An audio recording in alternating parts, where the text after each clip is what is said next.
সদৌ অসম ছাত্ৰ সন্থাৰ জুবিন গাৰ্গৰ ন্যায় বিচাৰি শান্তি সমদল। আজি সদৌ অসম ছাত্ৰ সন্থাৰ কেন্দ্ৰীয় নেতৃত্বত গুৱাহাটীৰ আমবাৰীৰ জুবিনদাৰ ন্যায় বিচাৰি শান্তি সমদল উলিয়ায়। এই শান্তি সমদলত কেন্দ্ৰীয় সমিতিৰ বহুকেইগৰাকী ছাত্ৰ নেতাকে ধৰি বিভিন্ন ধৰণৰ বিদ্যালয়ৰ প্ৰায় ৩,০০০তকৈ অধিক ছাত্ৰ ছাত্ৰীয়ে অংশগ্ৰহণ কৰে।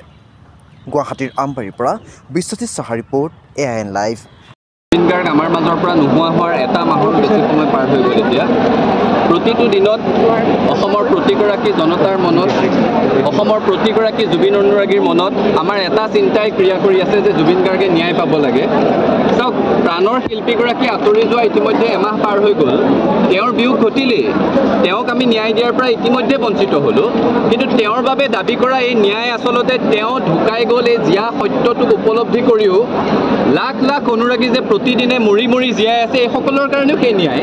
আৰু সেইকাৰণে আমি কৈ আছোঁ যে প্ৰাণৰ শিল্পীগৰাকীক জুবিন গাৰ্গক ন্যায় দিব লাগিব। আৰু ন্যায় মানে কি? এটা ক্ষিপ্ৰ পানী নসৰকা তদন্ত হ'ব লাগিব। এই তদন্তৰ অন্তত এনে এখন চাৰ্জশ্বীট সাক্ষ্য প্ৰমাণেৰে সৈতে কটকটীয়াকৈ প্ৰস্তুত কৰিব লাগিব, যাতে আইনৰ সুৰুঙাৰে দোষী সাৰি যোৱাৰ কোনো সুযোগ নাথাকে। আৰু যেতিয়া এই অভিযুক্তসকলে তেওঁলোক দোষী সাব্যস্ত হ'ব আৰু কঠোৰ দৃষ্টান্তমূলক শাস্তি লাভ কৰিব, তেতিয়াহে আমি আশ্বস্ত হ'ব পাৰিম যে প্ৰাণৰ শিল্পী জুবিন গাৰ্গে ন্যায় পালে। আৰু যেতিয়ালৈকে ন্যায় নাপাব তেতিয়ালৈকে সংগ্ৰাম অব্যাহত থাকিব। জুবিন গাৰ্গৰ মৃত্যুৰ পাছত জুবিন গাৰ্গৰ সৃষ্টি, তেখেতৰ চিন্তা, তেখেতৰ আদৰ্শক আগবঢ়াই লৈ যোৱাৰ এখন সংগ্ৰাম, সেই সংগ্ৰাম দীৰ্ঘম্যাদী হ'ব। সেই সংগ্ৰাম সকলোৱে আগবঢ়াই লৈ যাব লাগিব। কিন্তু আন এখন সংগ্ৰাম, জুবিন গাৰ্গৰ মৃত্যুৰ যি অস্বাভাৱিকতা, জুবিন গাৰ্গৰ মৃত্যুক লৈ যিবোৰ প্ৰশ্ন উত্থাপিত হৈছে, প্ৰতিটো প্ৰশ্নৰ উত্তৰ লাগিব।